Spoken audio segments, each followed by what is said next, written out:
You do not get it when it's authentic. When your mom's sitting in the hospital because you got a hold of the box cutter and your arm's cut up and all of a sudden you're not someone.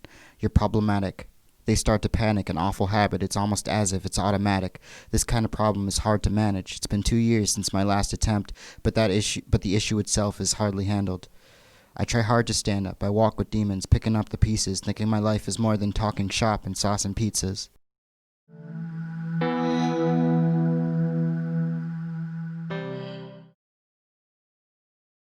Her eyes flutter open, white tablecloth, pretty pink flowers, clear glasses. Her eyes shut close, black tablecloth, red roses, dirty glasses. Her eyes flutter open, porcelain painted walls, pearl necklaces, the scent of gumdrops. Her eyes shut close, oozing walls, bloody knives, the scent of decay. Her eyes flutter open, perfect teeth, small smiles, bright-eyed classics. Her eyes shut close, sharp teeth, wide grins, red-eyed freaks. Her eyes shut close, sharp, perfect teeth, red, bright-eyed, small smiles, classics. Her eyes flutter open, sharp teeth, wide grins, red-eyed freaks.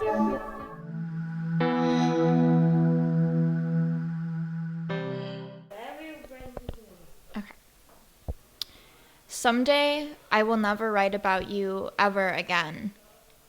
I won't stare at my summer freckles in the mirror, reminded of how you were, here for a while in my warmth, gone once I turned cold. I still think about that poem you and I wrote, and how I missed all of the subliminal messages you expected me to find. I still think about how that stairwell is haunted, how you didn't want me to be cold unless you were the one freezing me. There is something in bad movies and bad laughs that is irreplaceable beyond a doubt. And God, I wish I knew why so I could just move on. Let's get one thing clear. I am not in love with you, and I never was. But I only know how to write people I hate to be people I love. I guess I'm still romanticizing some part of you and waiting for the others to disappear. Remember when I couldn't sleep? You were exhausted, and you wouldn't lay still. You used your dumb hair and your dumb nose and your dumb smile to block out the light from the fish tank. And half asleep, still pretending, I heard you lay back next to me, and I felt your breath in front of me, and I could tell you almost kissed me. But you didn't. Why didn't you? What stopped you then, but not later? I don't know if I wanted you to or not. Maybe I would know if you had done it.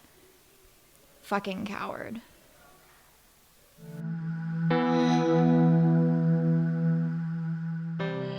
I am in a theater.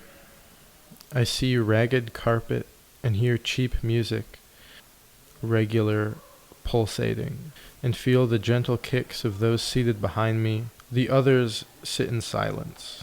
Michelangelo enters and hands me a bottle of water. He says, "This is the paint I used at the Sistine Chapel."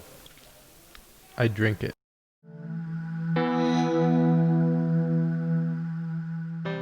I'm looking out the window and listening to music. I'm trying not to fall asleep.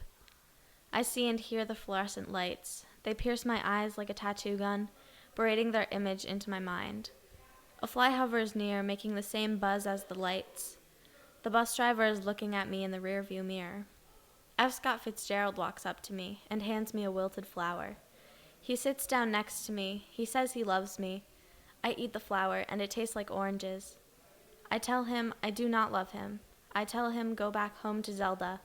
He tells me she is dead. He hands me another wilted flower. This one tastes like strawberries.